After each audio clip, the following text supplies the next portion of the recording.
Good afternoon dear student. बेटे आज हम एक नई यूनिट चालू करने जा रहे हैं, ठीक है ना। That is the most important unit. सुनिए बेटे, राइट। और ये है जनाब आपकी सरफेस केमिस्ट्री। बहुत ध्यान से सुनना है जनाब। यूनिट मैं आपको बता दूं जनाब, ये यूनिट 5th है हम लोग जो स्टार्ट करने जा रहे हैं जनाब। और ये है जनाब surface chemistry. That is the most important unit. बहुत ध्यान से आपने सुनना है, राइट। आ जाए सुनो ना, सरफेस केमिस्ट्री क्या होता है। देखो इस यूनिट के मैं आपको बता दूं जनाब, बहुत ही ध्यान से सुनना। इस यूनिट के नाम से ही पता चलता है, बहुत ध्यान से सुनिएगा कि सरफेस केमिस्ट्री यानी कि it is the branch of science. ये साइंस की वो ब्रांच है which deals with that phenomena, जो उन फिनोमिना को डील करेगी which occur at the surface, जो सरफेस पे होगा, राइट।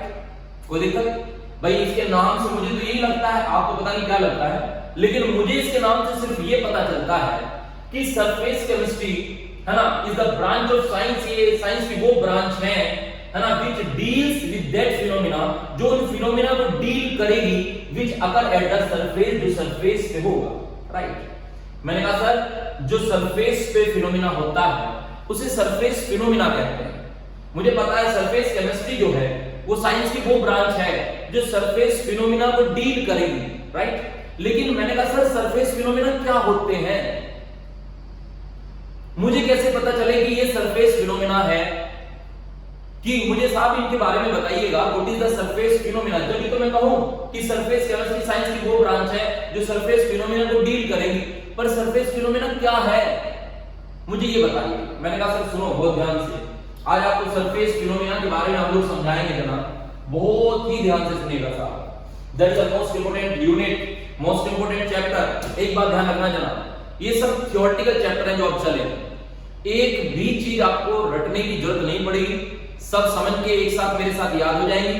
पर मैं जिस चीज को 2 बार बोलूं तो आपको 2 ही बार रिपीट करना है, ध्यान रखना, राइट। सुनिए ध्यान से। मैंने कहा सर सुनिएगा, आज आपको पहले सरफेस फिनोमिना के बारे में बता दें तभी यूनिट को स्टार्ट करेंगे। आ जाइए।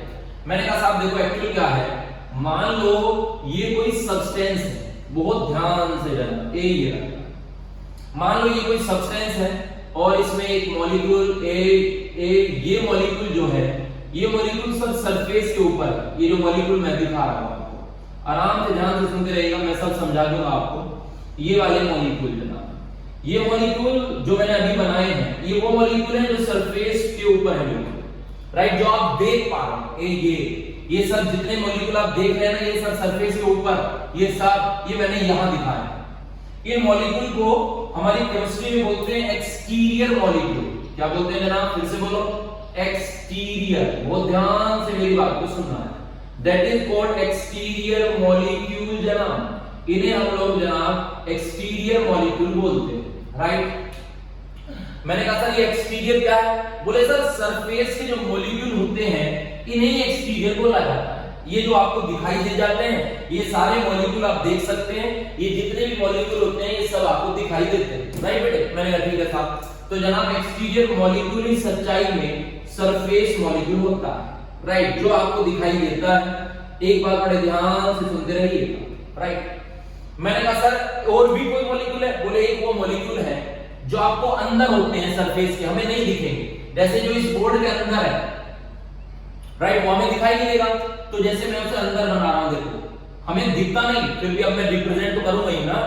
तो ये मॉलिक्यूल जो अंदर दिखाई दे रहा है ना बेटा, इसे बोलते हैं इंटीरियर मॉलिक्यूल। इंटीरियर जनाब, ये इंटीरियर है, ये आप देख नहीं पाएंगे जनाब, ये इंटीरियर मॉलिक्यूल, राइट।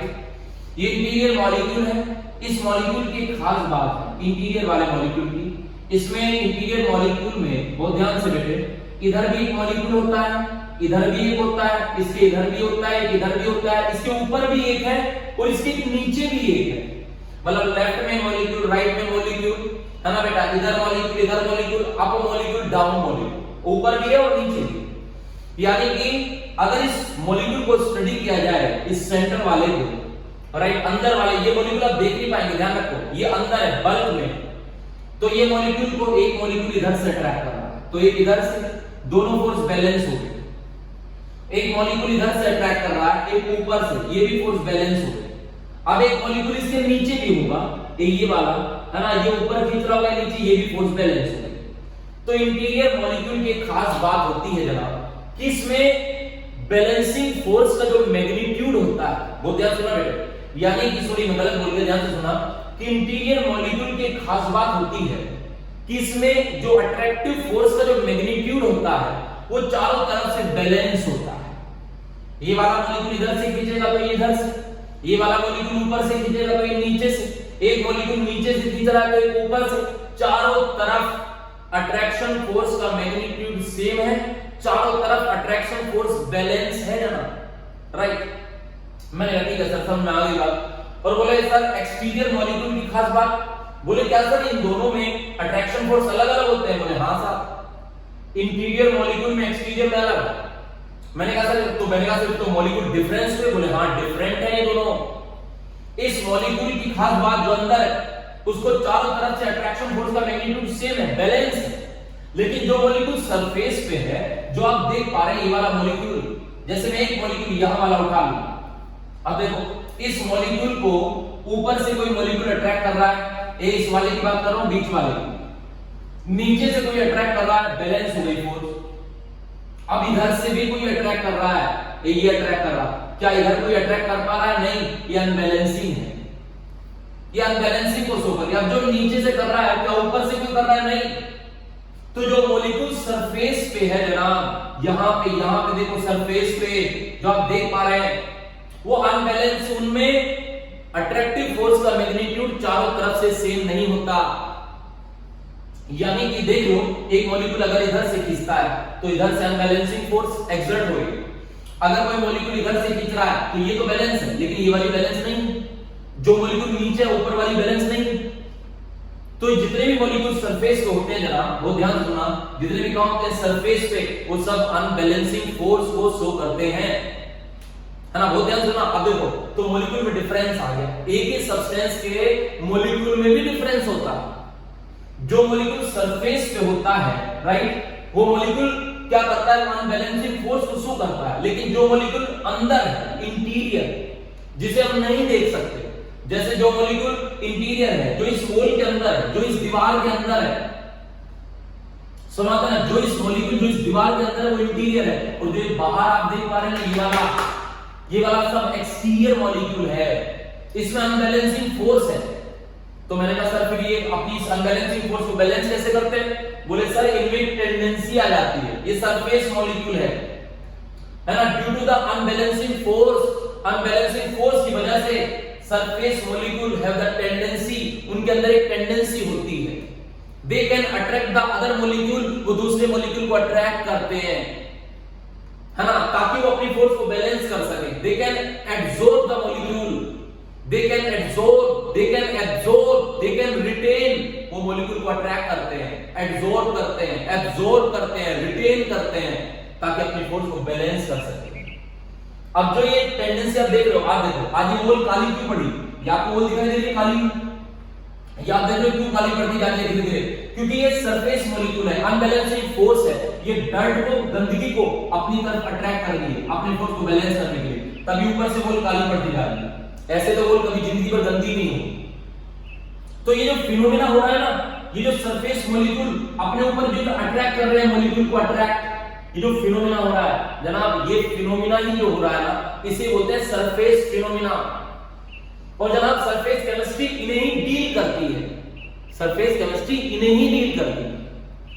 तो कुछ लोग सोचते हैं सरफेस केमिस्ट्री क्या है? Surface chemistry the branch of science which deals with that phenomena which occur at the surface. बस पता नहीं होता लेकिन क्या होता है सरफेस। तो मैंने अभी सिर्फ आपको एक थोड़ा सा बताया इसके बारे में जनाब, आप इसे ध्यान रखिएगा। बोलो क्लियर? सर मेरी बात समझ आई कि नहीं? तो ध्यान रखिएगा जनाब, दो टाइप के मॉलिक्यूल एक सब्सटेंस के अंदर होते हैं, कोई भी सब्सटेंस हो, चाहे गोल हो, चाहे बोर्ड हो, चाहे कुछ भी हो, है ना। एक एक्सटीरियर मॉलिक्यूल जो ऊपर है, बताओ जो मॉलिक्यूल ऊपर है ये क्या है? Exterior, very good. जो मॉलिक्यूल अंदर है बताओ वो क्या है? Interior, very good. बताओ इंटीरियर क्या परेशान है? इंटीरियर मॉलिक्यूल परेशान नहीं है, क्योंकि उसमें अट्रैक्शन फोर्स का मैग्नीट्यूड चारों तरफ से बराबर है। लेकिन जो मॉलिक्यूल सरफेस मॉलिक्यूल है लेकिन जो मॉलिक्यूल सरफेस मॉलिक्यूल है उसमें चारों तरफ से अट्रैक्शन फोर्स का मैग्नीट्यूड बराबर नहीं है। तो सरफेस मॉलिक्यूल में एक टेंडेंसी है, they can absorb the molecule, वो मॉलिक्यूल को एब्जॉर्ब कर रहा है। सिखाऊंगा एब्जॉर्ब का मतलब, दे can absorb the molecule, molecule को एब्जॉर्ब कर रहा है, रिटेन कर रहा है। और ये जो इनकी जो टेंडेंसी है ना मॉलिक्यूल को अट्रैक्ट करने की, देखो काला पड़ गई, खींच रही है फालतू के मॉलिक्यूल को रिटेन करने की, है ना, ये जो टेंडेंसी है अट्रैक्ट करने की, रिटेन करने की, इस टेंडेंसी यही है सब, यही क्या होते हैं सरफेस फिनोमेना, जो सरफेस पे हो रहे हैं फिनोमेना। और आपको पता चल गया क्यों हो रहे हैं, अनबैलेंसिंग फोर्स की वजह से।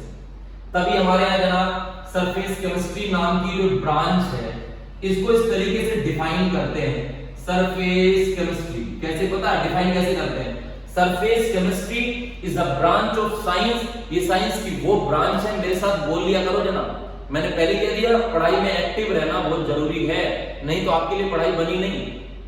जो आदमी मर के किसी चीज को सुनता है वो फायदा नहीं होता, एक्टिव होके सुनिएगा, राइट, एक्टिव होके जनाब समाते ना। पढ़ाई लिखाई भगवान ने इसलिए सबके लिए बनाई भी नहीं, केवल उन्हीं के लिए जो मेहनत करना चाहते हैं। सुनिएगा तो बोलो सरफेस केमिस्ट्री क्या है, surface chemistry is a branch of science, ये साइंस की वो ब्रांच है विच अकर, पहले सुना, या which deals with that phenomena, जो उन फिनोमेना को डील करती है, विच अकर एट द सरफेस, जो सरफेस पे होते हैं और इंटरफेसेस पे होते हैं, राइट। चलो मेरे साथ एक बार और बोलो, कोई पूछे, surface chemistry is the branch of science, ये साइंस की वो ब्रांच है which deals with that phenomena, जो उन फिनोमेना को डील करती है, विच अकर एट द सरफेस और इंटरफेसेस। जैसे मैं बोलूं ऐसे आप रिपीट किया करो।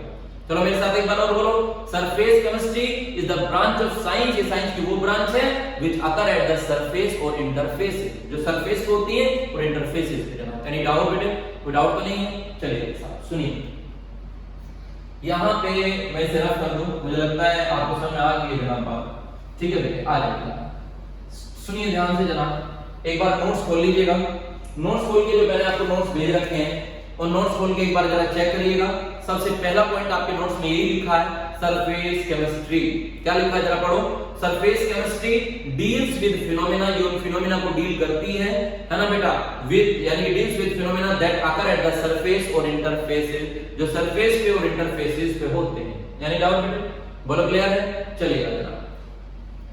देखो अब 3 पॉइंट्स आपको बड़े ध्यान से सुनने हैं, राइट, क्या क्या है बहुत ध्यान से सुनिएगा जरा, राइट। सुनो, ये 3 पॉइंट हैं।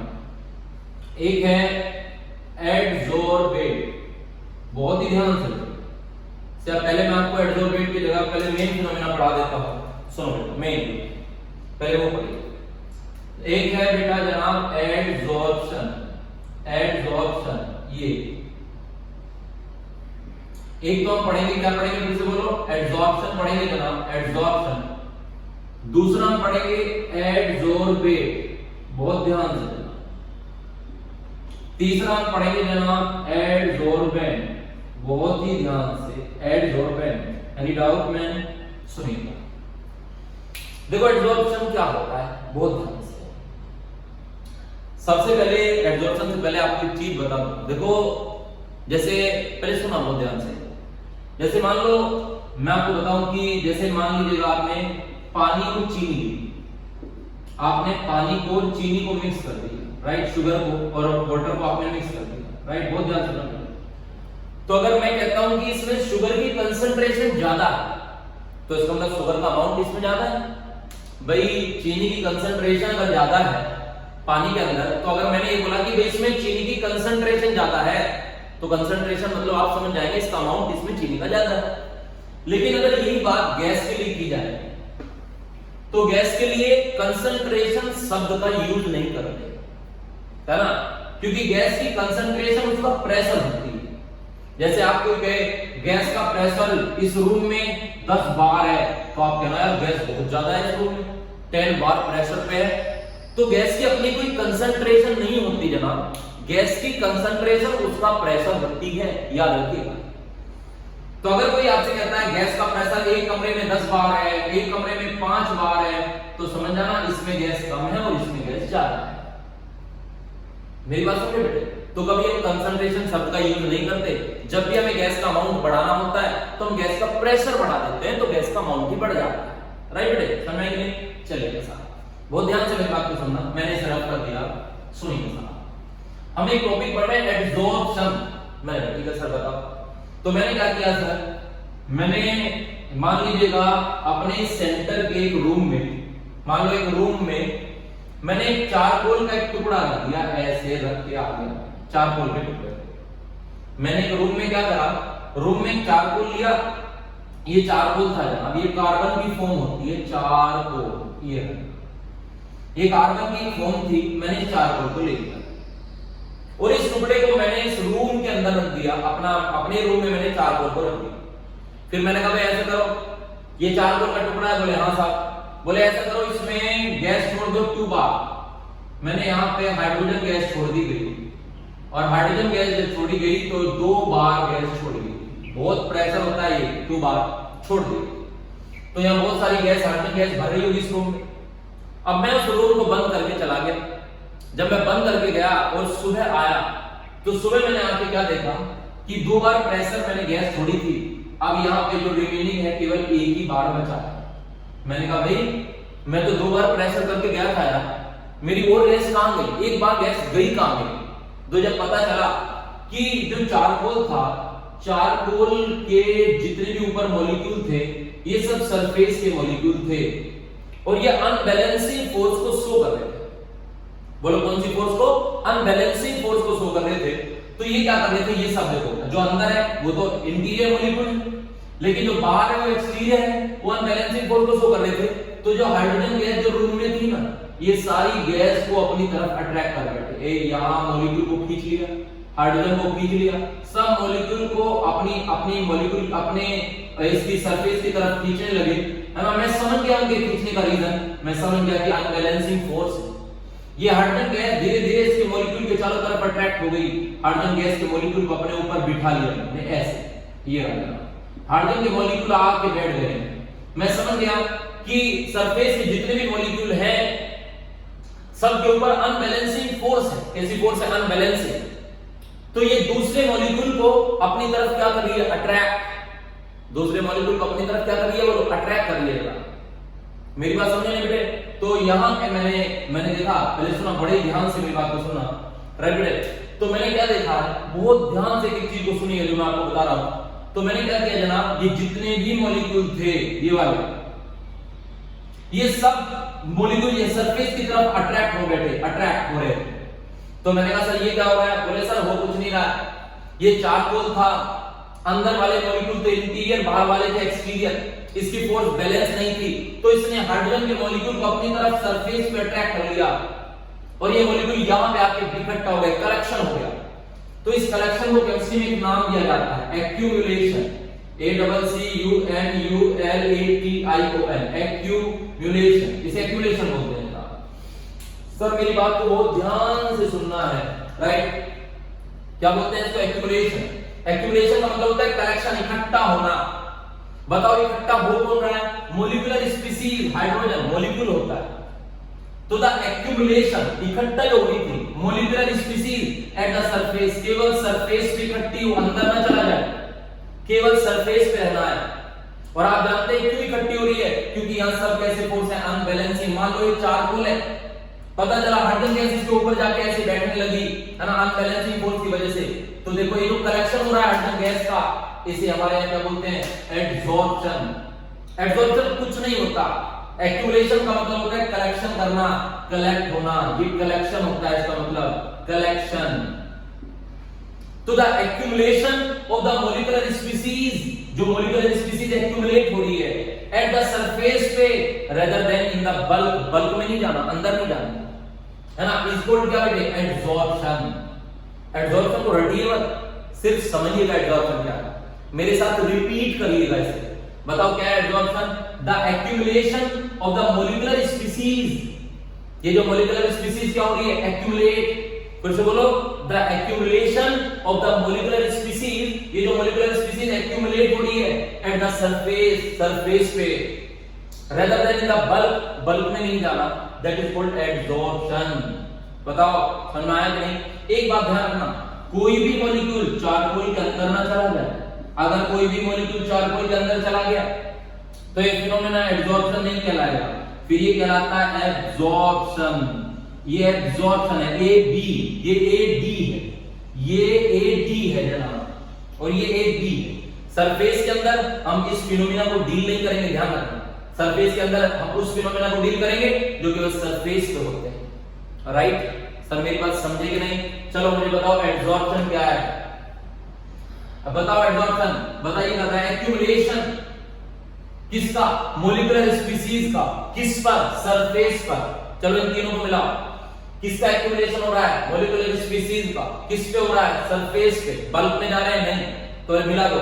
The accumulation of the molecular species at the surface, the accumulation of the molecular species at the surface rather than in the bulk, में नहीं जाना, इज कॉल्ड एब्जॉर्प्शन। याद हुआ?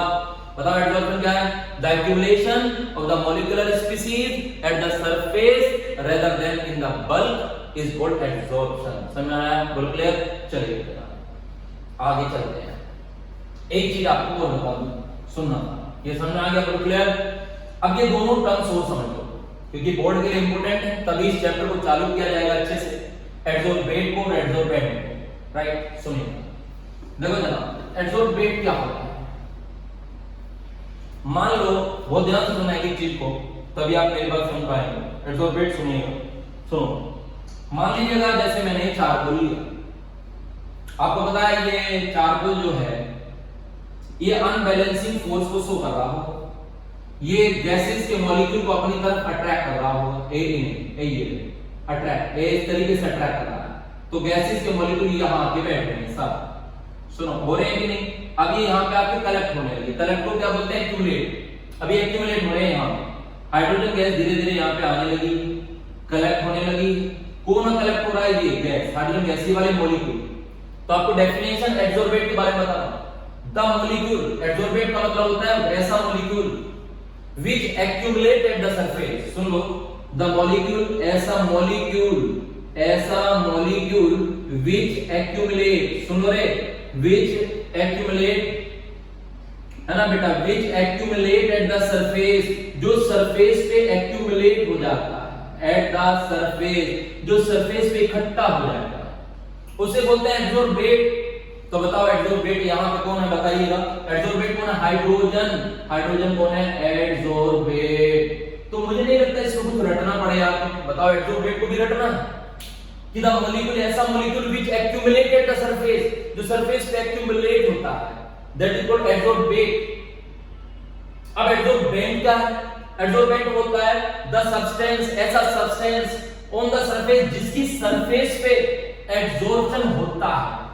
बताओ किसकी सरफेस पे एड्सोर्प्शन हो रहा है? चारकोल की, तो इसे बोलते हैं एड्सोर्बेंट। रटिए मत।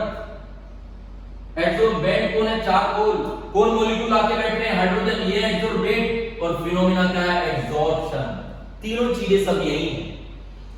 चलो मुझे पहले बताओ adsorbate, the molecule which accumulate at the surface, जो सरफेस पे, मेरे साथ बोलो, मेरे साथ बोलो, चलो। The molecule which accumulate at the surface, ऐसा मॉलिक्यूल जो सर बताओ एक्यूमुलेट होगा तो मॉलिक्यूल ही, तो the molecule which accumulate at the surface is called एड्सोर्बेट।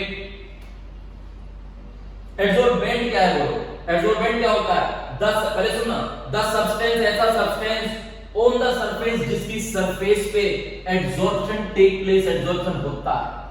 चलो फिर से बोलो, द सब्सटेंस, ऐसा सब्सटेंस ऑन द सरफेस जिसकी सरफेस पे एड्सोर्प्शन टेक प्लेस, एड्सोर्प्शन होता है, दैट इज कॉल्ड क्या बेटे?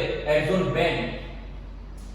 और एड्सोर्प्शन तो मैं आपको सिखा ही चुका हूं। ये जो फिनोमेना हो रहा है अट्रैक्शन, द एक्यूमुलेट एंड, पहले सुना, the accumulation of the molecular species at the surface, जो मॉलिक्यूलर स्पीशीज सरफेस पे एक्यूमुलेट हो रही है, rather than in the bulk is known as adsorption। बताओ तीनों चीजें क्लियर हैं? चलो बताओ जनाब, ये मार्कर है, ये स्किन सरफेस है, ये मार्कर है। बताओ ये मार्कर क्या है? इसकी तरफ अट्रैक्ट हो रहा है। बताओ ये क्या है? मार्कर इसकी तरफ अट्रैक्ट हो रहा है, एड्सोर्बेट। Very good. और ये क्या है? बोल, एड्सोर्बेंट। और जब ये आके बैठ जाएगा फिनोमेना क्या है? एड्सॉर्प्शन। तीनों चीजें समझ में आ गई? बोलो क्लियर है? एड्सॉर्प्शन बताओ मुझे। द मॉलिक्यूलर स्पीशीज, सुन लो, ये ऐसे बोलना, the accumulation of the molecular species at the surface ये जो मॉलिक्यूलर स्पीसीज सरफेस पे एक्यूमुलेट हो रही है rather than in the bulk में नहीं जा रही इज कॉल्ड एडसॉर्प्शन। एडसॉर्बेट बताओ, the molecule which adsorb on the surface, जो मॉलिक्यूल सरफेस पे एडसॉर्ब होगा एडसॉर्बेट, एंड द सब्सटेंस, वो substance on the surface adsorption take place that is called क्या बेटे एडसॉर्बेंट। बताओ क्लियर, तीनों चीजें समझ आ गई जनाब? मेरी बात समझे नहीं? तीनों को एक बार पढ़िए साहब, आपको क्लियर होना चाहिए। पढ़ो एडसॉर्बेट, क्या है पहले एडसॉर्प्शन पढ़िएगा, लिखा है नोट्स में एक चीज बेटे, the accumulation of the molecular species at the surface rather than in the bulk of solid और liquid is termed as adsorption. ये लिखा है, कोई दिक्कत तो नहीं है। दूसरा पॉइंट पढ़ो adsorbate, the molecular species which accumulate at the surface is called adsorbate. Figure के मैंने आपके सामने बना रखी है। एडसॉर्बेंट पढ़िएगा, the substance on the surface of which adsorption occur is called adsorbent. Any doubt? बोलो समझ में आया कि नहीं? चलिए यहां तक देख ले, कोई भी परेशानी हो पूछिए मुझसे, जो भी हो साहब। चलिए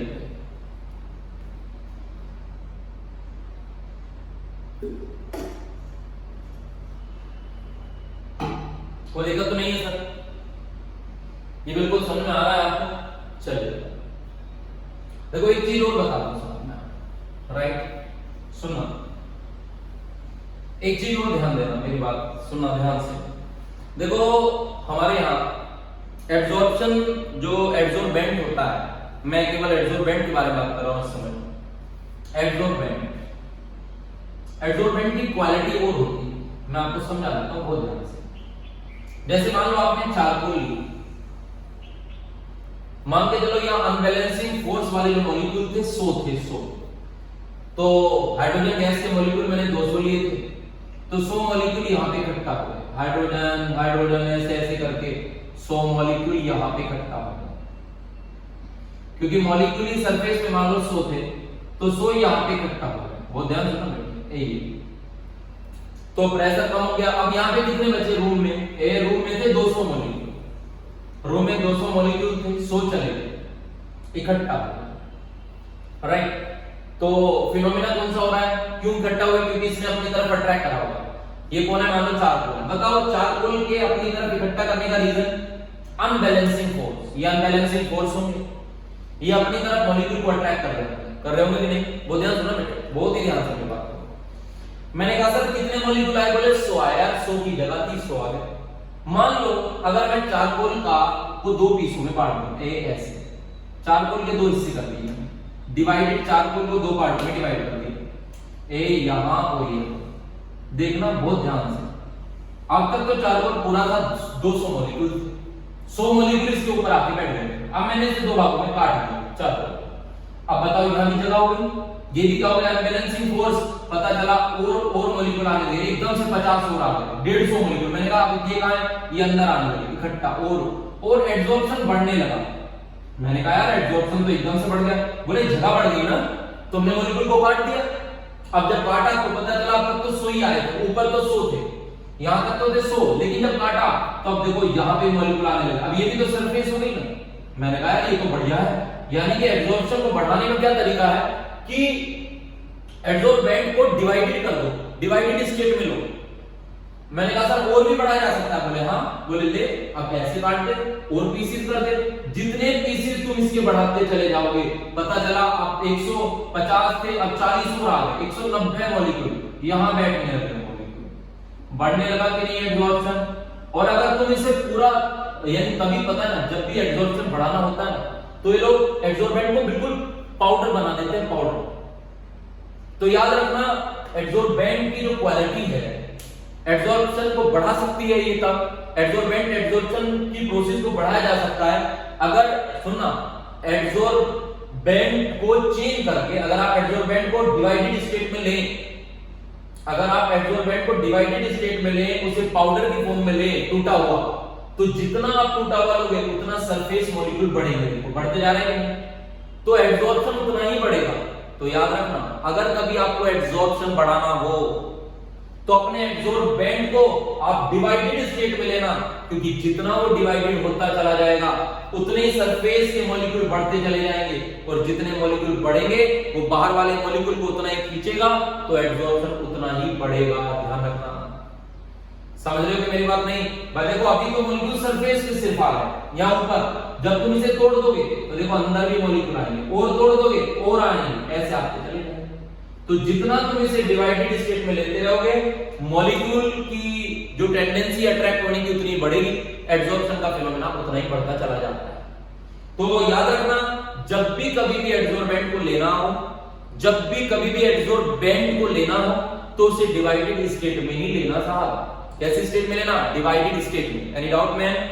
कोई डाउट तो नहीं? चलिए एक बार जरा देखिएगा, मैंने यहाँ पे लिखा है, जरा पढ़ो, नोट पढ़िएगा, जो मैंने नोट लिखा आराम से मैंने लिखा है, जरा पढ़ो। Solid in finely divided state, अगर सॉलिड को फाइनली डिवाइडेड स्टेट में लिया जाए, act as a good adsorbent, तो वही गुड एड्सॉर्बेंट का काम करता है। Due to large surface area, क्योंकि इससे सरफेस एरिया बढ़ जाता है, so charcoal and silica gel in finely divided state, अगर इन्हें डिवाइडेड स्टेट में लिया जाए तो except as a good adsorbent, तो ये एक अच्छे एड्सॉर्बेंट बन जाता है। बताओ समझ में आया? बोलो क्लियर है? सब मेरी बात समझे या नहीं? चलिए साहब देखो, इन सब चीजों को, एक एक चीजों को बड़े ध्यान से मेरी बातों को समझते रहिएगा, राइट? तो ये चीजें बिल्कुल क्लियर होनी चाहिए। बताओ यहां तक कोई दिक्कत तो नहीं? एक बार देख लें अगर आपको कोई परेशानी हो तो साहब, राइट? चलिए बेटे एक चीज मैं आपको और बता दूं, राइट? सुनिए, सुनो, देखो हमारे यहाँ पे क्या है, एड्सॉर्प्शन इन एक्शन। एक दो एड्सॉर्प्शन की मैं आपको एग्जांपल देता हूं, राइट? मान लीजिएगा आपको हाइड्रोजन का, नाइट्रोजन का, ऑक्सीजन का, अमोनिया का कभी प्रेशर कम करना हो, कभी मान के लो, आपको एड्सॉर्प्शन की एग्जांपल दे रहा हूं। आप हाइड्रोजन लो, नाइट्रोजन लो, ऑक्सीजन लो, अमोनिया लो, और अमोनिया को लेके कमरे में छोड़ दो और जहां वहां चारकोल का टुकड़ा रखो। तो जब चारकोल का टुकड़ा रखोगे, राइट, आपने एक रूम लिया, रूम में चारकोल का टुकड़ा रख दिया, इन गैसेस को छोड़ दिया, तो आपको पता चलेगा इनमें से एक गैस लेना, कोई भी जो भी आप लोगे, तो उस गैस का प्रेशर कम हो जाता है। तो उस गैस के प्रेशर कम होने का मतलब ये मॉलिक्यूल को अपनी तरफ क्या कर लेता है, अट्रैक्ट, अनबैलेंसिंग फोर्स की वजह से। बताओ it is the example of adsorption. ये किसका एग्जांपल है? बोलो एड्सॉर्प्शन का। तो पहली बात, एड्सॉर्प्शन का यूज प्रेशर को कम करने में भी होता है। मान के चलो अगर कभी आपको प्रेशर कम करना हो, कहीं प्रेशर ज्यादा हो गया हो, तो वहां पे चारकोल जैसी चीज को, और भी बहुत सारे एड्सॉर्बेंट होते हैं, वहां रख देते हैं, तो वो गैस को अपनी तरफ अट्रैक्ट कर लेता है और गैस के प्रेशर को कम कर देता है।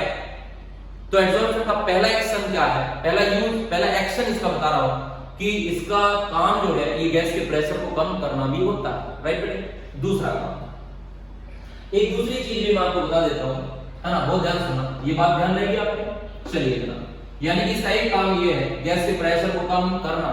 दूसरा काम, आपने कभी सुना है, आपने सुना होगा जो रोज शुगर होती है ना, रोज शुगर, कच्ची जो शुगर होती है, जब चीनी बनती रहती है ना, तो चीनी मतलब जब चीनी बनती है तो उसमें कुछ ऐसे पार्टिकल होते हैं जो चीनी को कलर को, मतलब जो चीनी का जो कलर होता है ना, उसको चेंज करके रखते हैं। अब आप देखते हैं आपके घर में जो चीनी आती है बिल्कुल व्हाइट क्रिस्टल आते हैं, बिल्कुल व्हाइट। आप क्या सोचते हो ये व्हाइट ही होती है? व्हाइट नहीं जनाब, इसका तो कलर बिल्कुल ऐसे है, मतलब मैं आपको बता दूं, मतलब ये चीनी कलर्ड होती है, कलर्ड मतलब इसमें इंप्योरिटी बहुत ज्यादा होती है, बहुत ज्यादा इंप्योरिटी होती है। तो जब चीनी रोज शुगर होती है ना लिक्विड फॉर्म में, तो जिस समय चीनी के क्रिस्टल बनाए जाते हैं तो उससे पहले चीनी लिक्विड फॉर्म में होती है, गर्म, जिस समय बनती रहती है।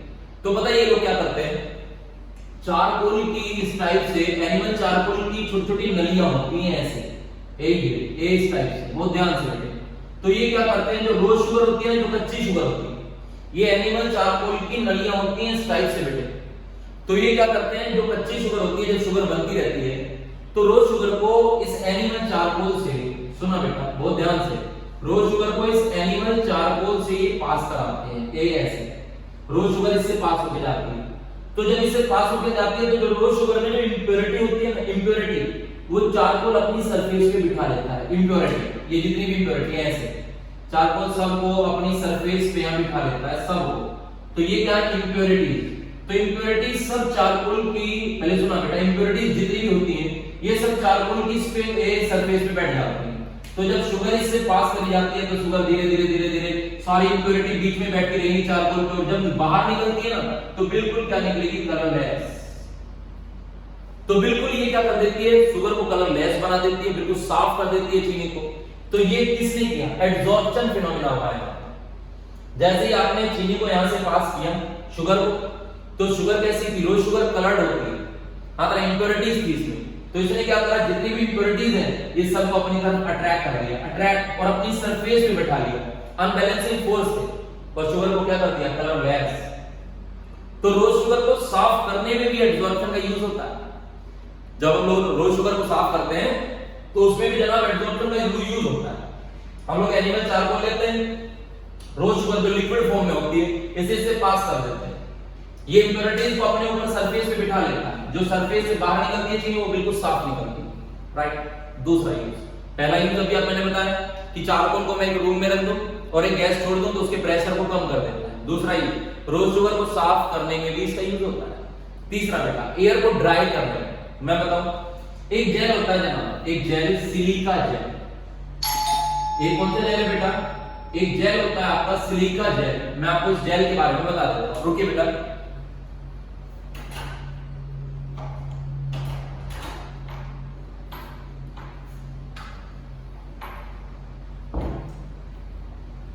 ठीक, यानी कि सुनिए बेटा, तो एक जेल कौन सा होता है ग्रुप, सिलिका जेल। तो इस जेल के बारे में मैं आपको बताऊं, सिलिका जेल के बारे में आपने देखा होगा ये बहुत सारे जो मतलब इलेक्ट्रॉनिक इंस्ट्रूमेंट वगैरह जो आप लेके आते हैं, इलेक्ट्रॉनिक जितने भी आप सामान लेके आते हैं, आपने देखा होगा इलेक्ट्रॉनिक सामान या आपके कपड़ों वगैरह में भी कभी कभी आपने देखा होगा ये सिलिका जेल रखा आता है, पाउच होता है ना छोटा सा सिलिका जेल का, पता है वो क्यों रखा आता है, इलेक्ट्रॉनिक सामान जितने भी आप मंगाते हो उनमें भी सिलिका जेल रखा आता है, पता है क्यों आता है, क्योंकि सिलिका जेल क्या करता है बेटा, जैसे एयर, आपको पता है एयर के अंदर मॉइस्चर है, तो ये क्या करता है, ये वाटर के मॉलिक्यूल को सिलिका जेल अपने ऊपर एब्जॉर्ब कर लेता है, ऐसे वाटर के मॉलिक्यूल को अपने ऊपर इकट्ठा कर लेता है, ये ऐसे वाटर का मॉलिक्यूल इसके चारों तरफ एब्जॉर्ब हो जाते हैं क्योंकि अनबैलेंसिंग फोर्स होते हैं सब, और एयर को ड्राई कर देता है। तो इलेक्ट्रॉनिक जितने भी सामान हैं उनके अंदर जरूरी रखा जाता है ताकि मॉइस्चर ना आए, क्योंकि ये क्या करता रहता है, आपने देखा बहुत सारी चीज आपके कपड़ों में भी आपने देखा एक छोटा सा पैकेट होता है, वो बहुत अच्छा रहता है, ध्यान रखिएगा, उसे आप निकाल के कहीं और भी रख सकते हैं जहां मॉइस्चर आने का आपको डर रहता है ना बेटा। तो सिलिका जेल का काम क्या रहेगा, सिलिका जेल अगर आपने नहीं लिया, कौन सा जेल बेटा, सिलिका जेल, तो सिलिका जेल क्या करेगा, एयर के जितने भी, जैसे एयर के अंदर वाटर के जितने भी पार्टिकल हैं अपने चारों तरफ एब्जॉर्ब कर लेता है, इकट्ठा कर लेता है, और एयर को क्या कर देता है, ड्राई। तभी हमारे इलेक्ट्रॉनिक इंस्ट्रूमेंट जितने भी हम लेकर आते हैं, कुछ भी सामान जो भी हम लेकर आए, है ना, आपने देखा होगा उसके अंदर आपको सिलिका जेल जरूर रखा मिल जाएगा, है ना, मेरी बात समझे नहीं बेटे। या कोई इलेक्ट्रॉनिक टॉयज वगैरह में भी रख देते हैं, तो ध्यान रखिएगा बेटे, ये सब मैंने आपको एक्शन पढ़ाए हैं, है ना, ध्यान रखना। तो मैंने आपको एक बताया गैस का प्रेशर हम लोग एब्जॉर्प्शन के थ्रू कम करते हैं। दूसरा मैंने आपको क्या बताया जनाब, इंप्योरिटीज, यानी कि जो रोज शुगर होती है उसको एनिमल चारकोल से पास कर देते हैं, इंप्योरिटी वहीं बैठ जाती है। तीसरा जनाब सिलिका जेल का काम होता है, ये भी एक एब्जॉर्प्शन फिनोमेना है, तुम यहाँ पे सिलिका जेल को रख दो तो एयर को, यहाँ की एयर को ड्राई कर देगा, क्योंकि मॉलिक्यूल को अपने चारों तरफ क्या करने लगेगा, एब्जॉर्ब। जरा एक बार पढ़ लीजिए, पढ़ो बेटा एक बार, एब्जॉर्प्शन इन एक्शन पढ़िएगा। The pressure of gas like O2, H2, CO, Cl2 ammonia decrease if taken in a closed container containing powdered charcoal due to the absorption of gas on the surface of charcoal, right?